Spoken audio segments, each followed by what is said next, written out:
Hamas کے سربراہ اسماعیل Hania Tehran میں قاتلانہ حملے میں شہید۔ اسرائیل نے تہران میں ان کی قیام گاہ کو گائیڈڈ میزائل سے نشانہ بنایا، ایک محافظ بھی جاں بحق۔ ایرانی صدر کا اسماعیل ہانیہ کی شہادت کا بدلہ لینے کا اعلان، اسرائیل کو بزدلانہ حملے کا حساب دینا ہوگا۔ مسعود پزشکیان کا اپنی علاقائی سالمیت اور عزت کا دفاع کرنے کا عزم۔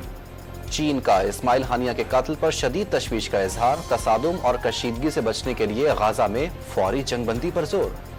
ضلع خیبر میں فائرنگ سے جاں بحق 2 پولیس اہلکاروں اور ایک شہری کی نماز جنازہ لنڈی کوتل میں ادا، پولیس کے چاق و چوبند دستے کی سلامی۔ قومی اسمبلی کی قائمہ کمیٹی برائے پارلیمانی امور کا اجلاس، الیکشن ایکٹ 2017 میں ترمیم سے متعلق امور زیر غور۔ پارلیمان کو محسوس ہو کہ اختیارات میں مداخلت ہو رہی ہے تو قانون سازی کی جا سکتی ہے، وزیر قانون کا موقف۔ اسلام آباد کے ایڈیشنل سیشن جج ویسٹ افضل مجو کا پیکا کیسز کے جج نامزد، آفس آرڈر جاری کر دیا گیا۔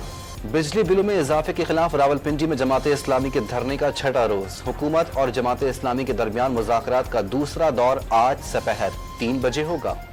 زائد بجلی بلوں کے معاملے پر کے الیکٹرک سمیت تمام تقسیم کار کمپنیاں ذمہ دار قرار، تحقیقاتی رپورٹ نیپرا اتھارٹی کو پیش کر دی گئی، نیپرا نے وضاحت طلب کر لی۔